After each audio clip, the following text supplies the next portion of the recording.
Madeline Carter was 3 hours into her evening delivery shift when she realized two things.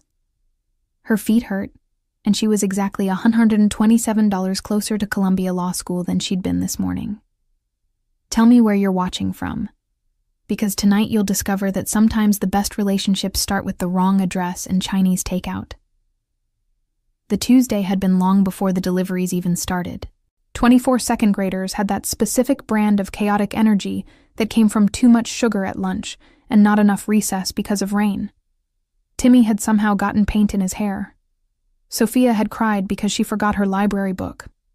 2 boys had gotten into a shoving match over who got to be line leader. By 3 p.m. when the final bell rang, Madeline's voice was hoarse from projecting over the noise.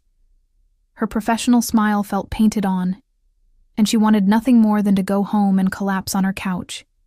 Instead, she went home, took the world's fastest shower, changed into jeans and her DoorDash t-shirt, and headed back out. Because Columbia Law School tuition was $75,000 a year, and her teacher salary of $52,000 barely covered rent, student loans from undergrad, and the basic cost of existing in New York City, which meant DoorDash 4 nights a week, usually 6 to 10 p.m., sometimes later if orders were good. She'd been doing this for 5 years, had $45,000 saved, only $240,000 more to go. The math was depressing when she thought about it too hard, so mostly she didn't. Just focused on the next delivery, the next tip, the next dollar added to the Columbia Fund. The first few deliveries of the night were fine. Thai food to a family in Park Slope, who tipped well. Sushi to a couple in Brooklyn Heights who tipped okay. Pizza to a group of college kids who tipped terribly. But whatever. She'd been a broke college kid once too. At 8 p.m., she got an order that made her hesitate. Delivery address. Sketchy part of Brooklyn she didn't love going to after dark. Pizza and wings. Customer name, Rodriguez. No special instructions. No tip pre-added. She almost declined it. But rent was due next week, and she was $200 short. She accepted the order. 20 minutes later, she was standing outside a rundown apartment building, 4th floor walk-up because the elevator was broken, holding a pizza box and a bag of wings that smelled amazing and made her stomach growl since she'd forgotten to eat dinner. Again. She knocked on apartment 4C. Heavy footsteps. Door jerked open. The man was maybe mid-30s, baseball cap backwards, eyes slightly unfocused in a way that set off alarm bells immediately. Drunk or high or both. "Pizza," Madeline said, keeping her voice professional and neutral. "That'll be $28.50. He took the box, opened it, counted slices. "Where's my extra garlic knots?" Madeline checked the receipt. "Order doesn't show garlic knots, sir. Just pizza and wings." "I ordered garlic knots. They always forget shit." "I can call the restaurant." "You trying to rip me off?" His voice got louder. "No, sir, I just deliver what the restaurant gives me. I want my fucking garlic knots or my money back." Madeline's heart started beating faster. She'd dealt with difficult customers before, but something about this guy's energy felt wrong. "I understand you're frustrated. Let me call the restaurant and we can—" He grabbed her wrist. Hard. "You're not leaving till I get a refund." Everything happened fast. He started pulling her toward the doorway. Madeline's brain screamed danger, and her body reacted before she could think. She kicked his shin as hard as she could, yanked her arm free, and ran. Down the hallway. Down 4 flights of stairs, her feet barely touching the steps. Out to her car. Locked the doors. Hands shaking so hard she could barely get the key in the ignition. She sat there for 30 seconds, breathing hard, waiting for him to follow. He didn't. She looked at her wrist, red marks where he'd grabbed her. Going to bruise. Great. She opened the DoorDash app with shaking fingers and reported the incident. Marked the delivery as unsafe. Blocked the customer.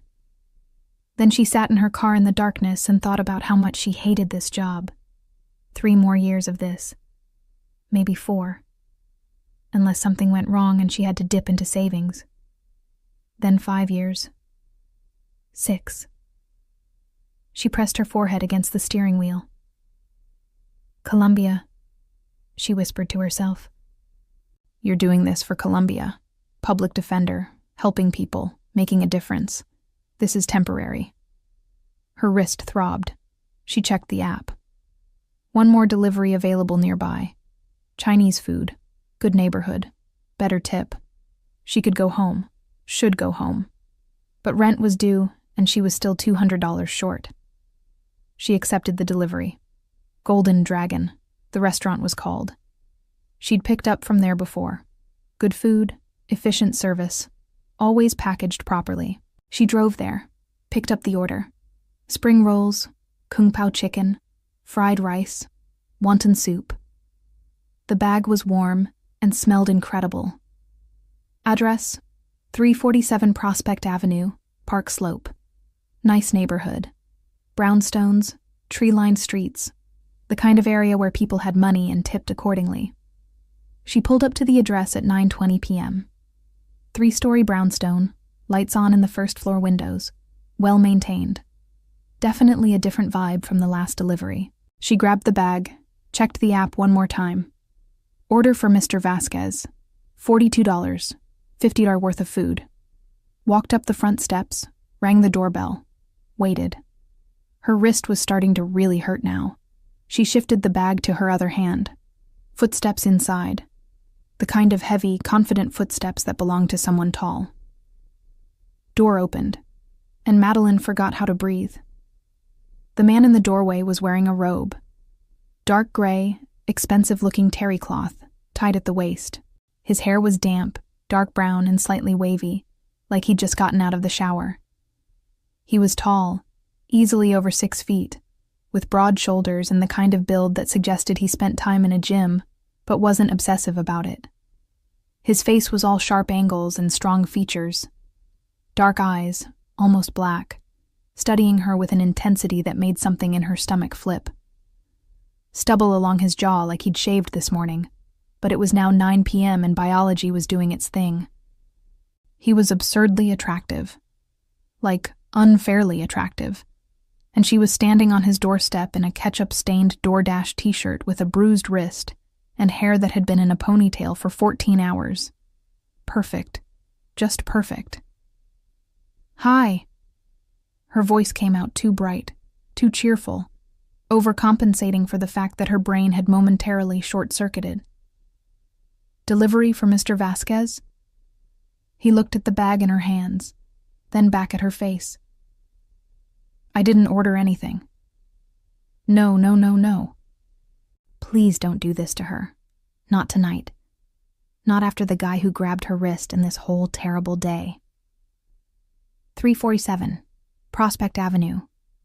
She pulled out her phone with her free hand, checked the address. Yes, but I didn't order food. Madeline looked at her phone again, scrolled through the delivery details, and saw her mistake. 347, Prospect Place, not Avenue. Place. Different street entirely. Oh God, she said, deflating. I'm on the wrong street. I'm so sorry. I'll figure out the right address. She turned to leave, already dreading the drive across Park Slope to find Prospect Place, wherever that was, and this night couldn't end soon enough. Wait. She stopped, turned back. He was looking at her wrist, at the red marks that were definitely going to turn into bruises. What happened? His voice had changed, still deep, but sharper, concerned. Nothing. Wrong delivery, bad customer. It's fine. It's not fine. Someone grabbed you. It's handled. I reported it. Look, I'm really sorry for bothering you. I need to get this food to the right address. It's raining. She blinked. What? He nodded toward the street. She looked. Sure enough, rain had started while she was standing there. Light, but steady. Of course. Of course it was raining. Why wouldn't it be raining? I'm aware. she said, trying not to sound as defeated as she felt. You're going to get soaked driving across Brooklyn in the rain to deliver cold Chinese food to someone who's probably already called to complain. That's kind of my job. Come inside. What? Come inside. Dry off. I'll order you an Uber to the right address. You shouldn't be driving when you're shaking. Was she shaking? She looked at her hands. Oh, yeah. She was definitely shaking. I'm fine. You're not fine. Someone assaulted you an hour ago, and now you're standing in the rain trying to deliver food to the wrong address. Come inside. It wasn't a request. Wasn't even really an offer. It was just a statement. Said with the kind of quiet certainty that made it feel reasonable instead of crazy. Madeline's brain said, stranger danger. This is how horror movies start. Girl delivers food to wrong house. Man in robe invites her inside. She's never seen again. But Madeline's brain also said, he has kind eyes, and you are shaking, and it is raining. And honestly, what is he going to do, murder you over Chinese food? Just for a minute, she heard herself say. He stepped back, held the door open. She walked inside. The brownstone interior was not what she expected. Exposed brick walls, warm lighting, modern furniture that managed to look both expensive and comfortable. Hardwood floors, high ceilings, art on the walls that looked real, and probably was. Everything was immaculately clean but lived in. This was not the home of someone who ordered Chinese delivery. This was the home of someone who had a private chef or something. Kitchen's this way, he said, already walking. She followed him through the living room into an open-concept kitchen with marble countertops and restaurant-quality appliances. He pulled out a bar stool at the counter. Sit. She sat. He disappeared for a moment, came back with a towel, handed it to her. For your hair. Thanks. She dried her hair, her face, her arms. The towel was soft and probably cost more than her entire outfit.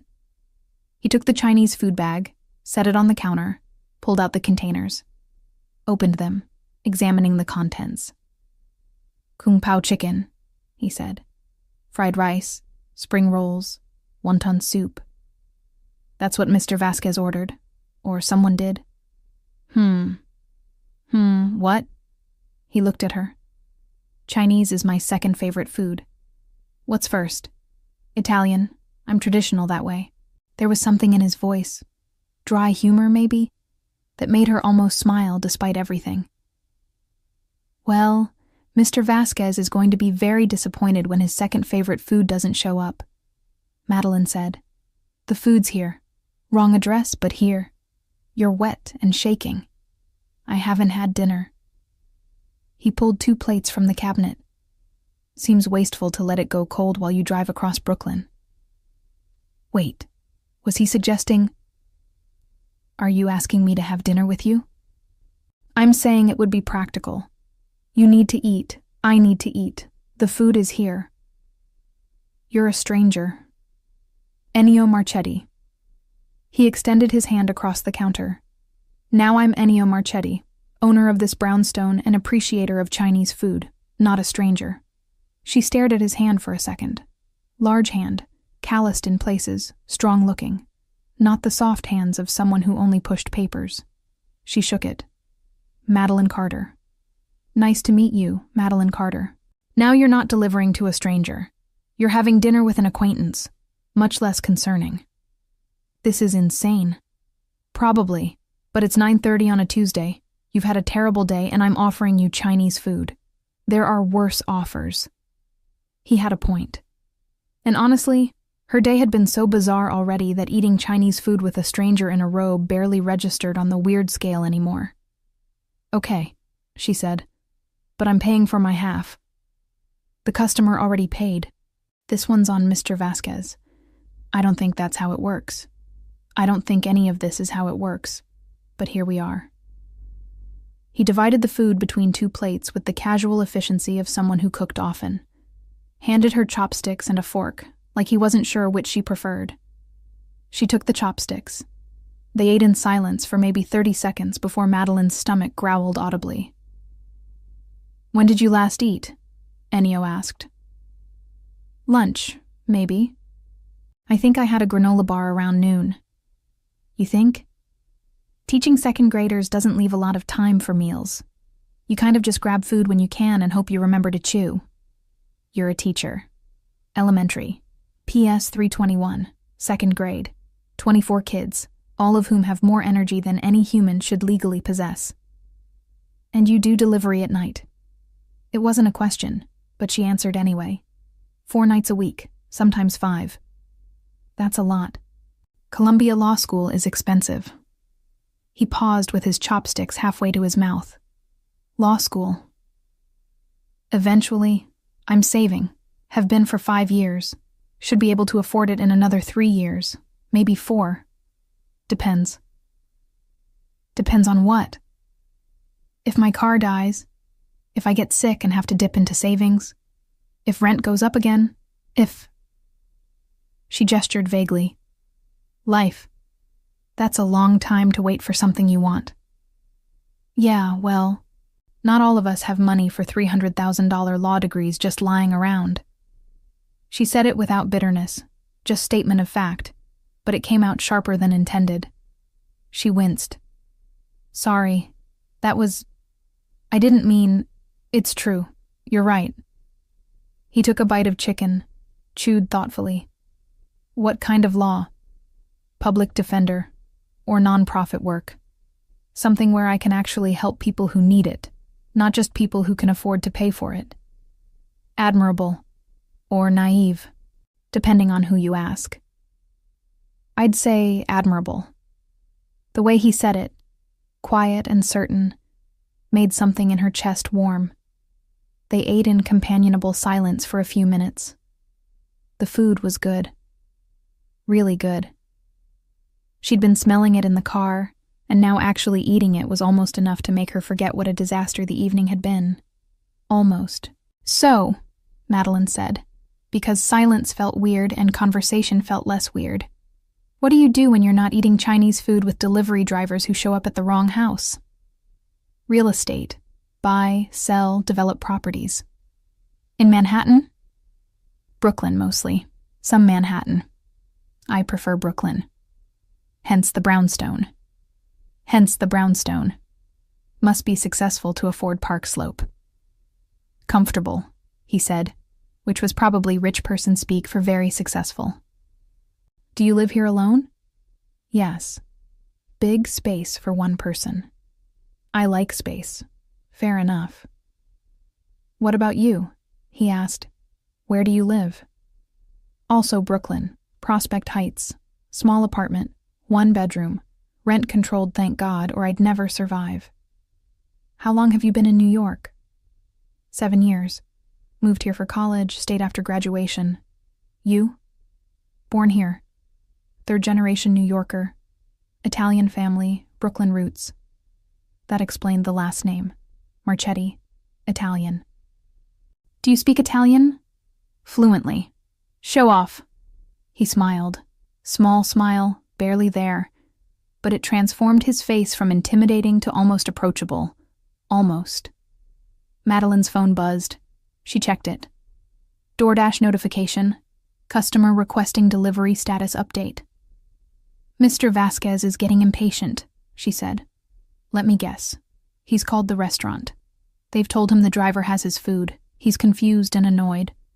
"Probably." "Call him. Tell him you delivered to the wrong address. But the food has been consumed by a grateful wrong address resident who will gladly pay for it. Give him this number." Ennio pulled out his phone. "I'll handle the complaint." "You don't have to. I'm eating his food. It's only fair." He had a point. She called the restaurant, explained the situation to a manager who sounded more amused than annoyed, gave them Ennio's number, was told they'd handle it with the customer, and Ennio directly. "Done," she said, hanging up. "You're now officially responsible for Mr. Vasquez's dinner disappointment. I can live with that burden. They finished eating. Ennio cleared the plates without asking, loaded them in the dishwasher with practiced efficiency. Madeline checked the time. 10:15 p.m. I should go. Long day tomorrow. More second graders who need to be convinced that running with scissors is a bad idea. How's your wrist? She'd honestly almost forgotten about it in the past hour of bizarre, normal dinner conversation with a stranger who wasn't a stranger anymore. She looked at it. Still red. Definitely going to bruise. But not as painful as it had been. It's fine. Let me see. Before she could protest, he was around the counter, taking her hand gently, examining the marks. His hands were warm, careful. The touch was completely clinical, but somehow still made her heart do something stupid in her chest. Ice, he said. 20 minutes when you get home. Ibuprofen if you have it. If it's still swollen tomorrow, get it checked. You a doctor in your spare time? I've seen enough injuries to know what needs attention. That was an odd thing to say, but before she could ask about it, he'd already stepped back, putting professional distance between them again. Thank you for dinner, Madeline said, sliding off the bar stool. This was weird, but nice. Weird nice. You're welcome. Do you need a ride home? I have my car. Are you okay to drive? Was she? She assessed. Hands steady now, wrist sore but functional, head clear. The shaking had stopped sometime during the meal. Yeah, I'm good. He walked her to the door, opened it. Rain had picked up. She was going to get soaked walking to her car. Madeline. She turned back. Yes? Your number. What? Give me your number, in case Mr. Vasquez wants to complain directly to the delivery driver, or in case the restaurant has questions. That was a flimsy excuse, and they both knew it. But she heard herself rattling off her number anyway, watching him type it into his phone. Got it, he said. I'll text you so you have mine. Her phone buzzed immediately. Message from unknown number. Not a stranger anymore. Ennio. She looked up at him. He was watching her with that same intensity from when he'd first opened the door. But now there was something else there too. Interest? Intent. Drive safe, he said. I will. Ice your wrist. I will. And Madeline? Yes? Next time you're in the neighborhood, deliver to the right address. But if you mess up again, I wouldn't complain. She smiled. Couldn't help it. I'll keep that in mind. She walked to her car in the rain, feeling his eyes on her the whole way.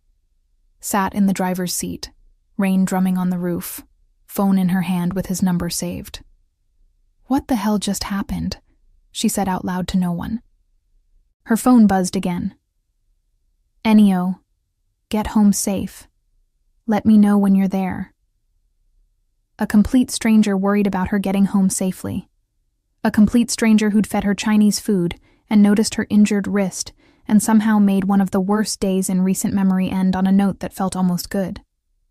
She started the car and drove home, already knowing she was going to text him when she got there, and already wondering when she'd hear from him again. 2 days later, Madeline was in the middle of reading time. 24 second graders attempting to sit still and read books at their desks, which was about as successful as herding caffeinated cats, when her phone buzzed in her pocket. She ignored it. Teachers weren't supposed to check phones during class hours, but it buzzed again 30 seconds later. Then again. During her lunch break, she finally looked. 3 texts from Ennio. Ennio. Question. Do you work deliveries on Friday nights? Ennio. If yes, I might have another order that needs delivering. Ennio. To the correct address this time, I promise. Madeline sat in the teacher's lounge with her sad desk salad and stared at her phone. He wanted to see her again. He was ordering food just so she'd deliver it. That was actually kind of smooth. She typed back. I do work Friday nights, 6:10 p.m. shift. His response was immediate. Perfect. Expect an order around 8.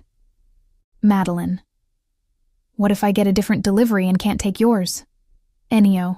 I'll request you specifically in the notes. That's allowed, isn't it? Madeline. Technically, yes. Drivers can refuse requests, but most don't. Ennio. Then I'll request you, and you won't refuse. The confidence was borderline arrogant, but somehow on him it worked. Madeline. Pretty sure of yourself. Ennio. Just optimistic. Madeline. What are you ordering? Ennio. Chinese, obviously. She smiled at her phone like an idiot. Rachel, her fellow second-grade teacher and best friend, sat down across from her with a container of leftover pasta. Why are you smiling at your phone like that? Like what? Like you're texting someone interesting, someone male and interesting. I'm not Maddie. I've known you for 4 years. You have exactly one smile and that's not it. Who is he? Madeline considered lying, decided against it. Remember Tuesday when I had that terrible delivery shift? The guy who grabbed your wrist? Yeah, I remember. I told you to report him and quit that job. I did report him, not quitting the job. But after that, I delivered to the wrong address. Okay. And the guy who answered the door invited me in for dinner. Rachel's fork stopped halfway to her mouth. I'm sorry, what? I know how it sounds. You had dinner with a stranger? Maddie, that's literally the beginning of every crime documentary. It wasn't like that. He was nice.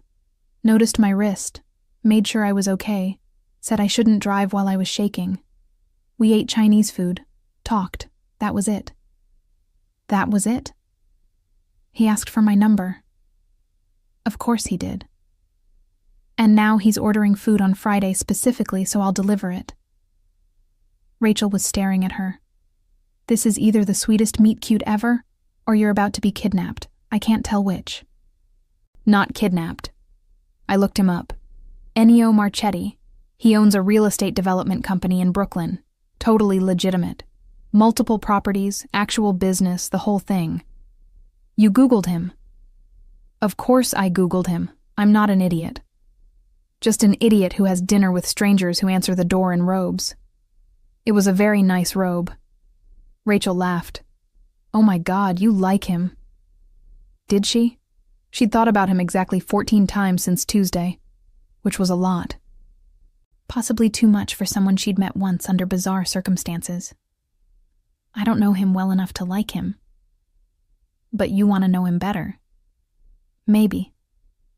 Definitely. You're smiling again. Madeline put her phone face down on the table. It's probably nothing. He's probably just being nice. Men don't order food from specific restaurants and request specific delivery drivers just to be nice, Maddie. He's interested. We'll see. Wear something cute on Friday. I'll be in my DoorDash shirt covered in whatever the second graders decide to spill on me that day. Wear something cute under the DoorDash shirt then. Trust me on this. Friday arrived. Madeline tried not to think about it all day, which meant she thought about it constantly. She got through her teaching day without any major disasters. Logged into DoorDash at 6 p.m. Started her shift. First delivery, Thai food. Second delivery, pizza. Third delivery, sushi. At 7:55 p.m., an order popped up.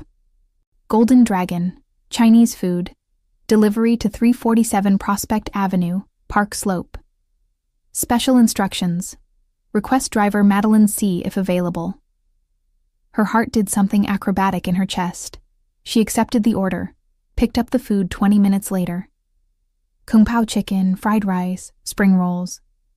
Same order as Tuesday. Like he just reordered the exact same meal. She drove to his brownstone, parked, walked up the front steps. This time she was wearing clean jeans and a dark green sweater under her delivery vest, because Rachel's advice had somehow infiltrated her brain. Rang the doorbell. The door opened almost immediately, like he'd been waiting. Ennio was wearing jeans and a dark gray Henley, hair slightly damp again, like he'd timed his shower to right before she arrived. Same intense dark eyes, same strong features, same presence that made the doorway feel suddenly smaller. "Hi," Madeline said. "Hi. Chinese food, order for Ennio Marchetti." "That's me." "I know." They looked at each other. The air felt charged with something Madeline couldn't quite name but definitely felt. "Are you going to invite me in?" she asked. "Or did you actually just want the food this time?" "I want you to come in. Food's secondary." Oh, that was direct. "I'm working." "Take a break. 30 minutes. Like last time." "You're assuming I want to take a break." "You drove here. You could have refused the order. You didn't. So yes, I'm assuming." He was right. She could have refused. Plenty of drivers did when they got requests for specific customers. But she'd accepted it immediately, hadn't even hesitated. 30 minutes, she agreed. He smiled. That same small smile from Tuesday that transformed his entire face. "Come in." She followed him to the kitchen again. He took the food, started unpacking it while she shed her delivery vest, draped it over a bar stool. "Drink?" he asked. "I have wine, beer, water, coffee if you want to be ambitious." "Wine sounds good." He poured 2 glasses of red from a bottle that was definitely more expensive than the ones she bought at Trader Joe's on her budget. They sat at the counter with their food between them, and it felt oddly comfortable for 2 people who'd met once under extremely weird circumstances. "How was your day?" Ennio asked. "Chaotic. One of my kids decided to conduct a science experiment by mixing paint and glue. Results were predictable and messy. How was yours?" "Meetings, paperwork, the glamorous life of real estate development." "Do you like it? The work?" He considered the question. "It's what I do. Whether I like it is irrelevant." That's a depressing philosophy. Practical philosophy. Sometimes work is work, and enjoyment is secondary to necessity. "Is that why you do it? Necessity?" "Family business. I inherited the company young. Wasn't much choice involved." There was something in his voice. Not quite bitterness, but not contentment either. Like he was saying something true but not complete. "What would you do if you did have a choice?" Madeline asked. He looked at her. Really looked at her. Like the question surprised him. Like no one had asked him that in a very long time. "I don't know," he said finally. "I stopped thinking about it years ago. That's sad. That's life. Those aren't the same thing." He smiled again. "You're optimistic." "I'm a 2nd grade teacher. Optimism is a job requirement. If I wasn't optimistic, I'd have quit when Timmy tried to eat glue on day 3. "Did you stop him?" "Eventually, after consulting with his parents and implementing a no-eating craft supplies policy." Ennio laughed. Actual laugh, not just smile. And the sound was low and genuine, and did things to Madeline's chest that were probably inadvisable. They talked for an hour, then 2 hours. Madeline's 30-minute break became an entire evening, her delivery shift forgotten, other orders popping up on her phone and going ignored. They talked about everything. Her teaching stories, his real estate disasters, New York neighborhoods, favorite books, worst movies, whether pizza was a breakfast food. She said yes. He said only if leftover. They agreed to disagree. At 10:30 p.m., Madeline's phone rang. "Rachel, I should get this," she said apologetically. "She'll assume I'm dead in a ditch if I don't answer." Ennio nodded. "Hey, Rach. Where are you? You were supposed to be done at 10. It's 10:30. I've been texting you for an hour. Are you okay? Do I need to call the police?" "I'm fine. I'm at a delivery that's running long." "You're at his house, aren't you?" "Maybe." "Maddie, I'm safe. He's nice. We're just talking. Just talking. Literally just talking." "For 4.5 hours? Has it been that long?" Ennio, who could definitely hear Rachel's side of the conversation based on volume alone, was trying not to smile. Yes, it's been that long. Either he's the best conversationalist in Brooklyn or you like him. Possibly both. I'll text you when I leave, okay? You better. And Maddie? Yeah? Have fun. You deserve fun. Just also be careful. I will. Promise. She hung up. Sorry about that. Best friend. She worries. Understandable. You're sitting in a stranger's house at 10:30 on a Friday night. You're not a stranger anymore. No? No. Strangers don't know about my glue-eating students or my opinions on breakfast pizza. Fair point. He stood, started clearing plates. You should go. It's late. You have work tomorrow. Did she have work tomorrow? She mentally checked her schedule. Saturday, which meant she'd planned to do laundry and meal prep and maybe get some grading done and...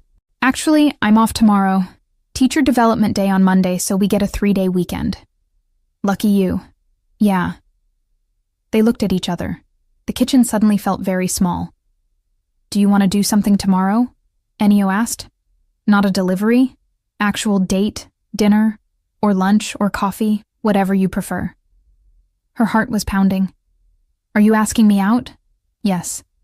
Okay, yes. Dinner works. 7 p.m.? 7 p.m. I'll pick you up. Text me your address. Or I could meet you somewhere. I'll pick you up, Madeline. That's what people do on dates. Right, dates. This was a date. They were going on a date. An actual intentional date with a man she'd met by delivering Chinese food to his wrong address. Her life was weird. Okay, she said. 7 p.m. I'll text you my address. He walked her to the door again. This time she was prepared for the rain. It was dry outside, clear night, stars barely visible through the city light pollution. Drive safe, he said. I will. And Madeline? Yes? I'm glad you delivered to the wrong address. She smiled. Me too. The next morning, Madeline woke up to a text from Ennio. Ennio. Good morning. Confirming you're still alive and didn't crash into a tree while driving home smiling at your phone. She laughed out loud at her empty apartment. Madeline. Alive. No trees harmed. How did you know I was smiling? Ennio. Lucky guess. Over the next weeks, a pattern developed. Ennio would order Chinese food 3 times a week. Always requested Madeline. She'd deliver it, stay for dinner, leave hours later. Between deliveries, they texted. Morning good mornings. Stories about her day with the kids. Photos of city sunsets. Random observations. Late-night conversations when she couldn't sleep, and apparently neither could he. After 3 weeks of Chinese food dinners, he asked her to an actual restaurant. Italian. Small place in the West Village. The kind that didn't have menus because the chef just cooked whatever was fresh that day. Ennio ordered in fluid Italian, the kind that came from growing up speaking it, not learning it in a classroom. The waiter smiled and nodded and disappeared into the kitchen. Show off, Madeline said. Family language. My grandmother would disown me if I didn't speak it properly. Is your family still in Brooklyn? Scattered. Some still here, some in Italy. We're a sprawling group. Big family gatherings? Occasionally. Usually holidays. Always loud. Always too much food. Sounds nice. Sounds chaotic. Those aren't mutually exclusive. He smiled. No, I suppose they're not. The food was incredible. Multiple courses, each one better than the last. Wine paired perfectly. Ennio insisted she try everything, explained what each dish was, watched her reactions like her enjoyment mattered to him. After dinner, they walked through the village. Cold October air, leaves changing, the city dressed up in autumn colors. He offered her his jacket when she shivered. She took it, breathed in the smell of expensive cologne and something that was just him. Outside her building, he walked her to the door. Awkward goodbye moment. First date officially ending, both of them knowing what traditionally came next, but neither quite brave enough to initiate. "I had a really good time," Madeline said. "So did I." Beat of silence, her heart pounding, his eyes intense on hers. "Can I kiss you?" he asked. Oh, thank God he asked first, because she'd been standing there wondering if she should just go for it or wait or... "Yes." He stepped closer, cupped her face gently with one hand, leaned in slow, giving her time to change her mind. She didn't change her mind. His lips touched hers, soft, testing, careful. She kissed him back, hands resting on his chest, feeling his heartbeat under her palms. The kiss deepened. His other hand came up to the back of her neck, fingers threading through her hair. She made a sound that was probably embarrassing, but she didn't care because this was... He pulled back slightly, foreheads touching, both of them breathing harder. "That was..." she started. "Yeah. Should we?" "Probably." Neither of them moved. He kissed her again. Longer this time, more insistent. Like now that they'd started, he wasn't quite ready to stop. When they finally broke apart for real, both of them were smiling. "Good night, Madeline." "Good night, Ennio." She watched him walk to his car, waited until he drove away, then went upstairs to her apartment and immediately called Rachel. "He kissed you. How did you... You're calling me at 11 p.m. You only call me this late for emergencies or boys. Since you're not crying, I'm assuming boy. Specifically, Chinese food boy kissed you. His name is Ennio, and yes, he kissed me. And it was really good. Like really, really good." Details. Madeline told her everything. The restaurant, the walk, the jacket, the kiss, all of it. "Maddie," Rachel said when she finished, "this man is wooing you, like properly old school wooing you." "Is that still a thing people do?" "Apparently, yes. How do you feel about it?" How did she feel about it? Excited, nervous, happy in a way she hadn't been in years. Like maybe this weird wrong delivery meet cute was turning into something real.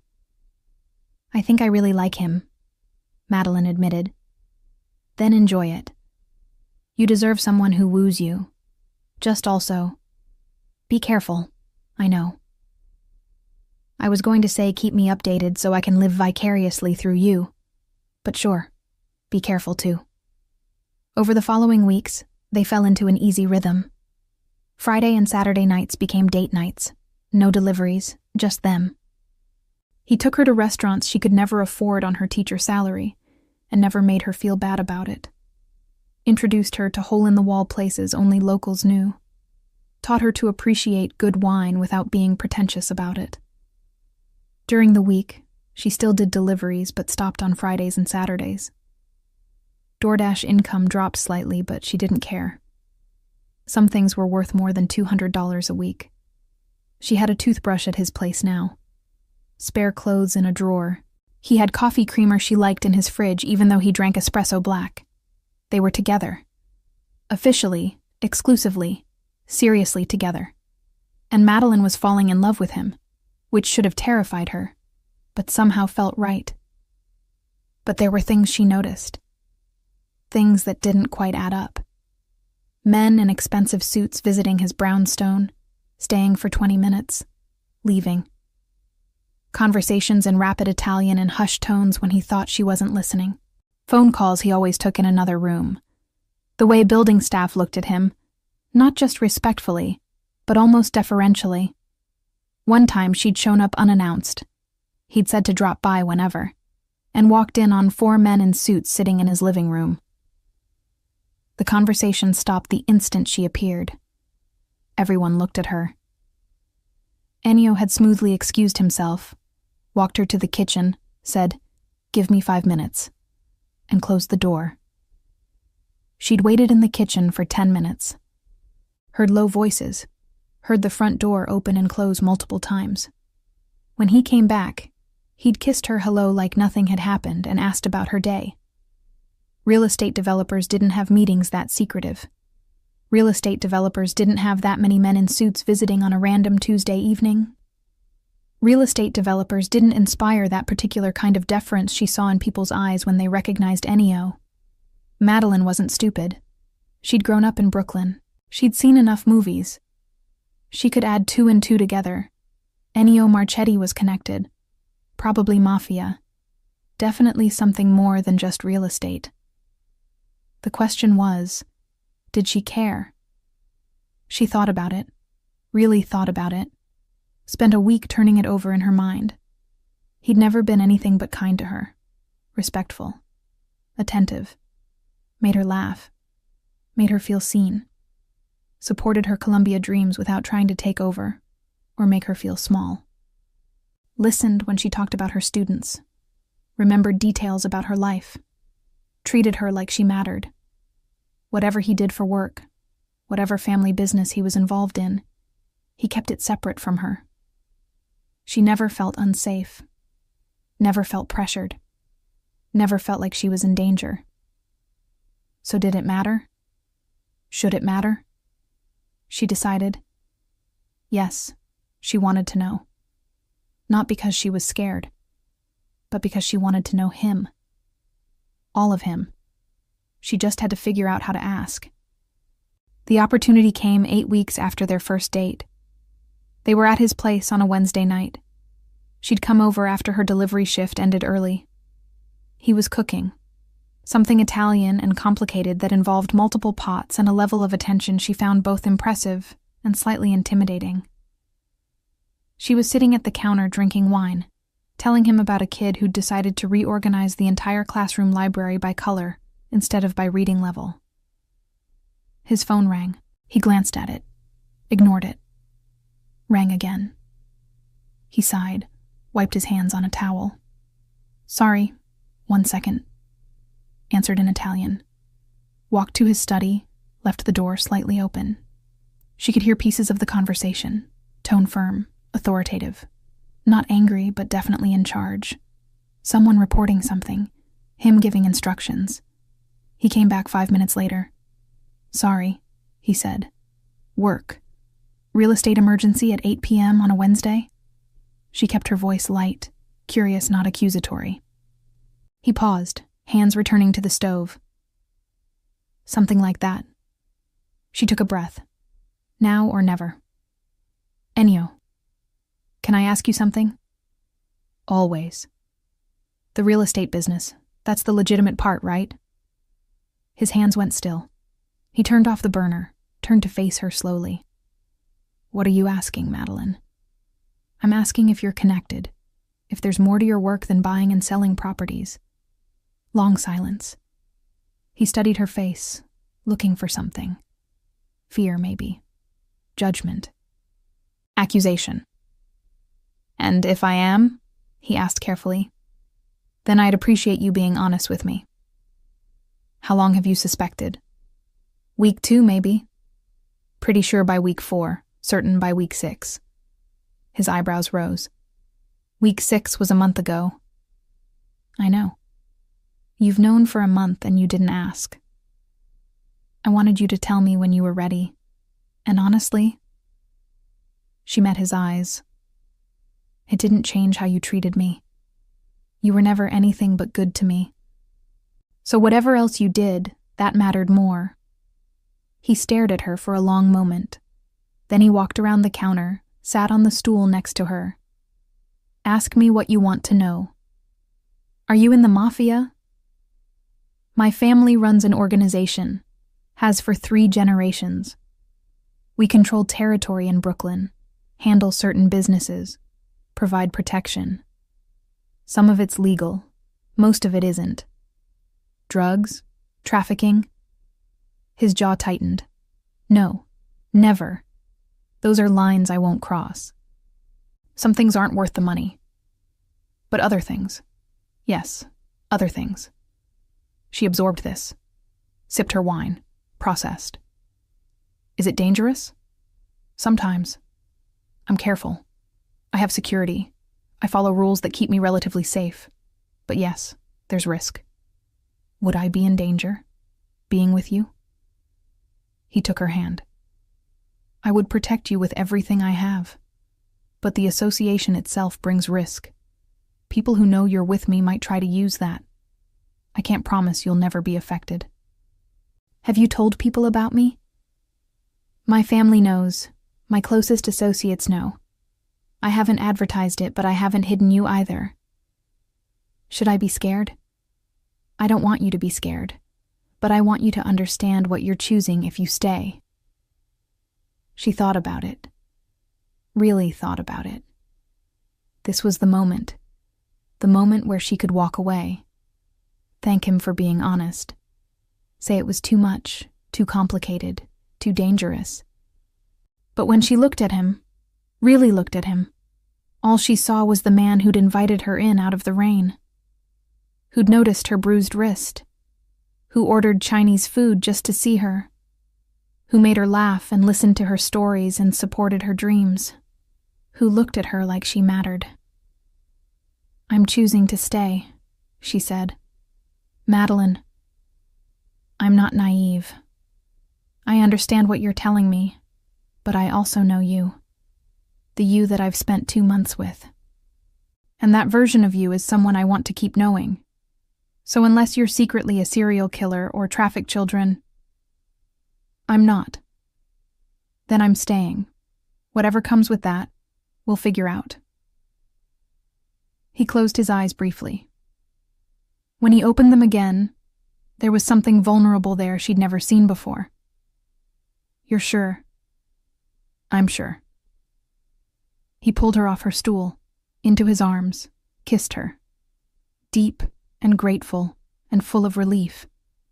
She kissed him back, hands in his hair, trying to communicate without words that she meant it. She was staying. When they broke apart, he kept his forehead pressed to hers. Thank you, he said quietly. For what? For not running. For asking instead of assuming. For giving me a chance to explain. Everyone deserves that. They stood like that for a moment, before the smell of something burning made them both look at the stove. Your sauce, Madeline said. Fuck. He rushed to turn off the heat, assess the damage. The sauce was salvageable, but definitely less than perfect. We could order Chinese, Madeline suggested. He laughed. I'm not ordering Chinese every time I burn dinner. Why not? It's worked for us so far. He kissed her again, quick and easy. Fair point. A few days later, Sunday afternoon, they were at her apartment. A rare occurrence since his place was bigger and nicer and had a kitchen that didn't require creative problem-solving to cook in. She was grading papers. He was reading. Comfortable silence between them. Tell me about Colombia, he said suddenly. She looked up. What about it? How much do you need, total, for everything? Why? Because I want to know. Humor me. She sighed, set down her pen. Tuition is about $75,000 a year. 3 years. So $225,000 in tuition. Living expenses while I'm a full-time student, maybe another $60,000 total. So roughly $285,000. And you have? About $45,000 saved. So you need $240,000 more. Yes, which is why I'm looking at another 3 or 4 years minimum. No. You didn't let me finish. You were going to offer money. The answer is no. Madeline, Ennio, I appreciate it, really, but I need to do this myself. Why? Because it matters. Because I've worked for 5 years for this. Because if someone just hands it to me, it won't mean the same thing. Pride. Self-respect. He was quiet for a moment, studying her face. Then, what if it wasn't just handing it to you? What if there was a way that let you earn it but accelerated the timeline? What do you mean? I know people. On Columbia's board of trustees. I could make a call, get you a meeting with the scholarship committee. Merit-based. Full application, interview, the works. You'd have to earn it. I'd just open the door. That's still using your connections. I'd get you in the room. You'd have to do everything else. Your grades, your recommendations, your interview, your merit. I'd just make sure they see you instead of your application sitting in a pile of 10,000 others. She wanted to say no immediately. Wanted to insist she didn't need help. But she also wanted Columbia. Wanted law school. Wanted to stop working herself to exhaustion for another 3 years when there might be another way. I don't want to be someone who needs saving, she said quietly. He took her hands. You're not. You're someone who's been fighting alone. I'm offering to fight with you. There's a difference. Her eyes burned. Can I think about it? Of course. No pressure.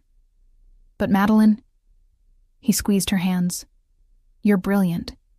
You work harder than anyone I know. You deserve this opportunity. If I can help make it happen sooner, why wouldn't I? She called Rachel that night. He offered to help, she said without preamble. With Columbia? He knows people on the board. Could get me a meeting for a merit-based scholarship. And you said? I said I'd think about it. Maddie, take the help. But, no buts. You've been killing yourself for 5 years. If this man who, yes, I'm saying it, loves you, can open a door, let him. You still have to walk through it. Still have to earn the scholarship. He's just making sure they see you. What if I don't get it? Then you tried, and you keep saving. But what if you do get it? What if you're in law school next fall instead of in 4 years? Madeline thought about it. Really thought about it. A week later, she told Ennio yes. He made the call the next day. Within a week, she had a meeting scheduled. Columbia Law School, Dean Morrison, Scholarship Committee. Full interview for a merit-based full-tuition scholarship. She had 3 weeks to prepare. Ennio helped her practice. Tough questions, no bullshit, exactly what she needed. Why law? Why Columbia specifically? What makes you different from the 500 other applicants?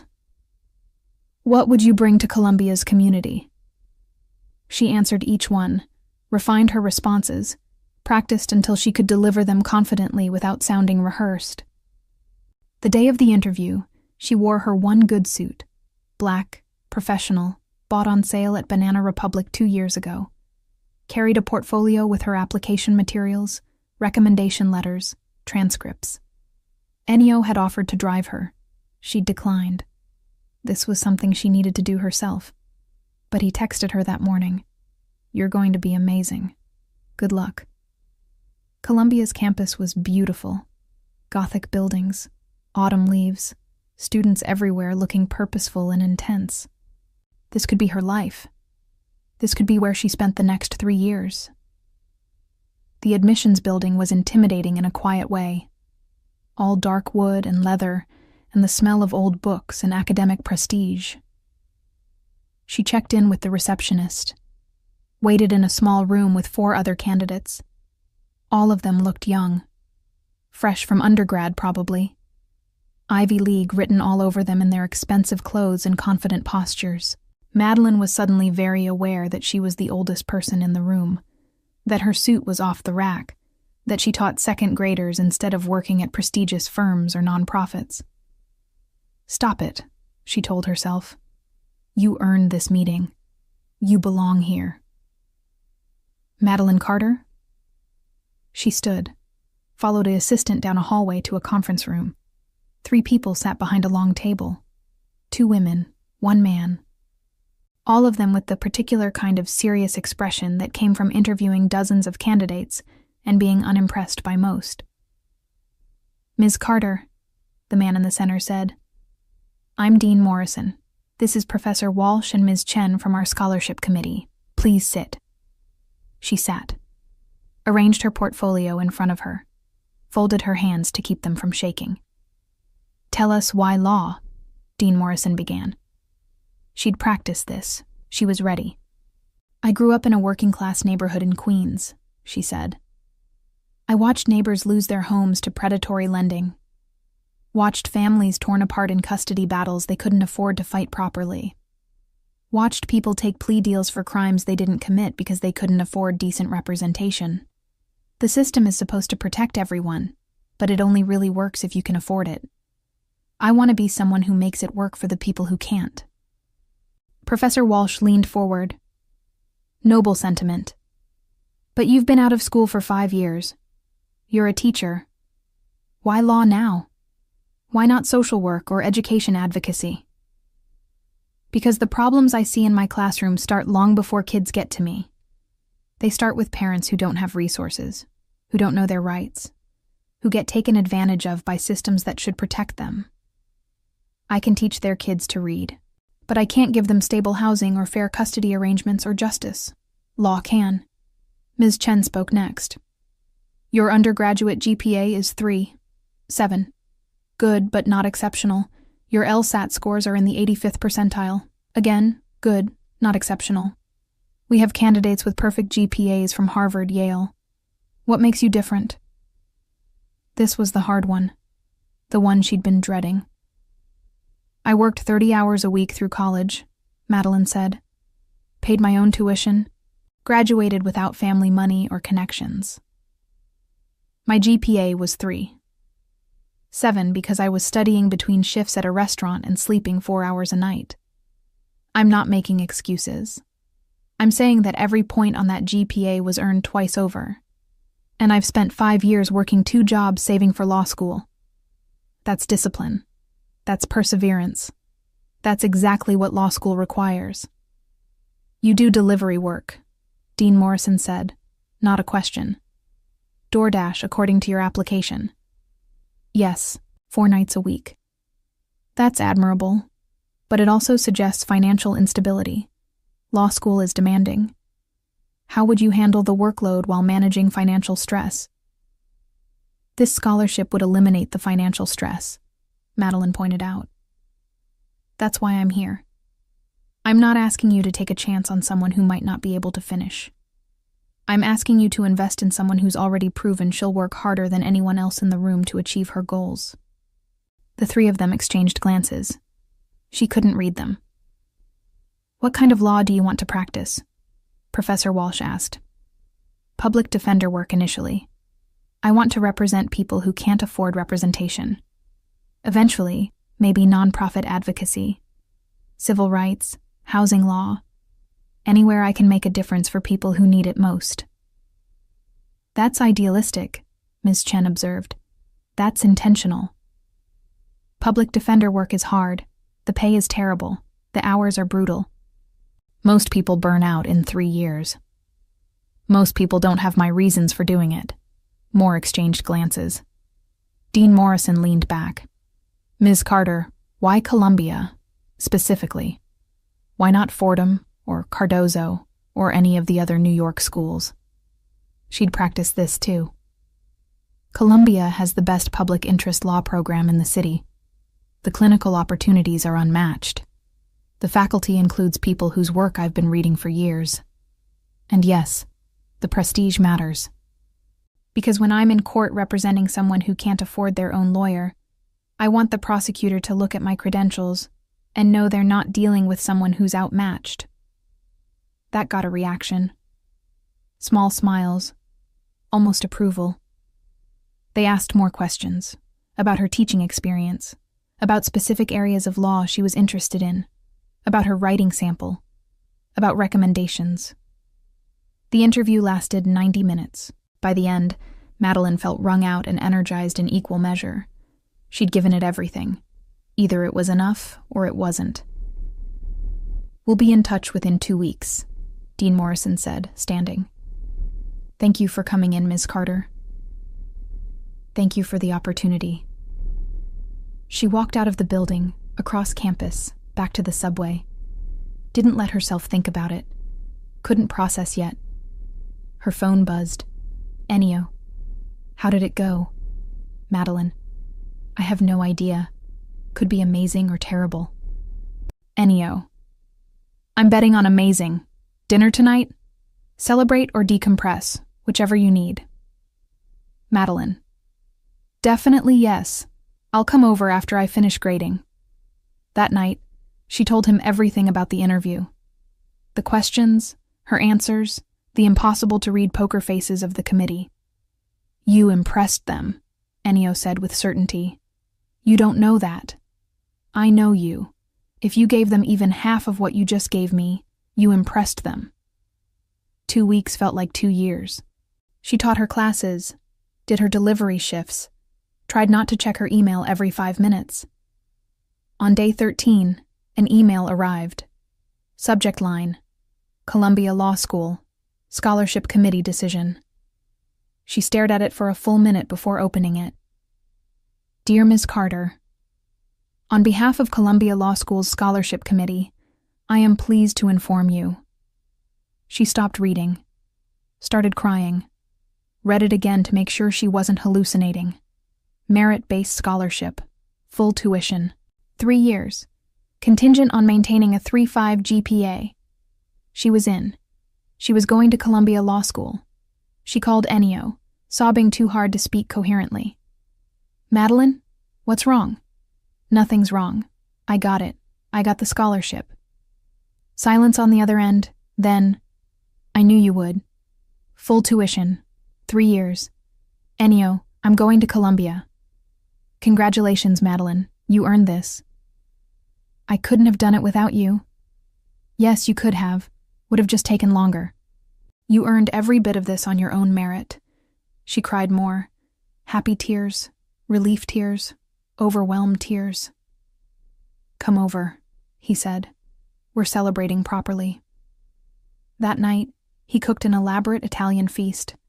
Multiple courses, too much wine, a cake he'd somehow procured from the best bakery in Brooklyn.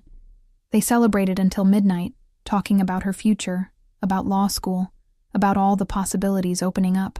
And when he looked at her across the table, eyes soft in the candlelight, she knew this was more than just a relationship that had started with wrong deliveries and Chinese food. This was something real, something that would last. Summer passed. Madeline finished out her teaching contract. The school threw her a goodbye party. Her second graders made her cards with misspelled well wishes and crayon drawings. She cried embarrassingly hard. She quit DoorDash. Her last delivery was symbolic. Chinese food, golden dragon, delivered to Ennio's address on purpose this time. He answered the door with a smile. This feels familiar. Full circle, she agreed. They ate Chinese food and talked about the future. Law school started in September. She'd registered for classes, bought textbooks, had her schedule figured out. It's going to be intense, she warned. I'll have less free time, more stress, probably be impossible to deal with during finals. I'll take whatever time you have, he promised. And impossible. Madeline can't be worse than second grade classroom Madeline after a difficult day. You'd be surprised. He reached across the table, took her hand. We'll figure it out. Whatever it looks like, we'll make it work. You're sure? I'm sure. 1 year later, almost to the day, Madeline was in Ennio's kitchen studying for her fall semester finals. Books covered every surface. Her laptop was open to case law. She had highlighters in 4 different colors and could feel a stress headache building behind her eyes. Law school was exactly as hard as everyone had warned, but she was thriving. Top 10% of her class, moot court team, already thinking about summer internships at public defender offices. Ennio was cooking. Something that smelled amazing and required his full attention, which meant she could study without feeling guilty about ignoring him. The doorbell rang. I'll get it, she said, grateful for the break. She opened the door to a DoorDash driver, young woman, early 20s, looking tired in a way Madeline recognized intimately. Delivery for Ennio Marchetti, the driver said. Madeline took the bag, paid, added a generous tip. Thank you. Drive safe. The driver smiled, clearly surprised by the tip amount. You too. Have a good night. Madeline brought the food to the kitchen. Chinese food. Golden Dragon. You ordered Chinese food, she said. Ennio turned from the stove. I did. You're cooking. I know. So why? Because it's our anniversary. 1 year since you delivered to the wrong address. Seemed appropriate. She laughed. Set the bag on the counter. You're ridiculous. You love me. I really do. He turned off the burner, came around the counter, pulled a small box from his pocket. Her breath stopped. Madeline Carter. He opened the box. Simple ring, sapphire center stone. You walked into my life by accident. Stayed by choice. Made everything better by existing. Marry me. She was crying, nodding. Yes. Obviously, yes. How is that even a question? He slid the ring onto her finger, kissed her, deep and sure and full of promises about their future. You planned this, she said against his lips. I ordered Chinese for the occasion. She laughed through tears. Of course you did. Should we eat it or finish the food I was actually cooking? Chinese. Definitely Chinese, for old time's sake. They sat at the counter eating kung pao chicken and fried rice and spring rolls, planning their future. Small wedding, just family and close friends. Her graduating from Columbia. Him supporting every step. Building a life together that neither of them had planned, but both of them wanted. Can you believe this started with a wrong delivery? Madeline asked. Best mistake you ever made. Second best. What's first? Saying yes just now. He smiled. I'd argue that was the best decision you made, not a mistake. Fair point. Then the best mistake was delivering to 347 Prospect Avenue when I meant Prospect Place. I'll send Mr. Vasquez a thank you card. She laughed, kissed him, looked at the ring on her finger and the man across from her and the Chinese food between them, and thought about how sometimes the best things in life happen when you're not looking for them. Subscribe for more Mafia romance stories. Join our members area for exclusive content. Hit that notification bell so you never miss an upload.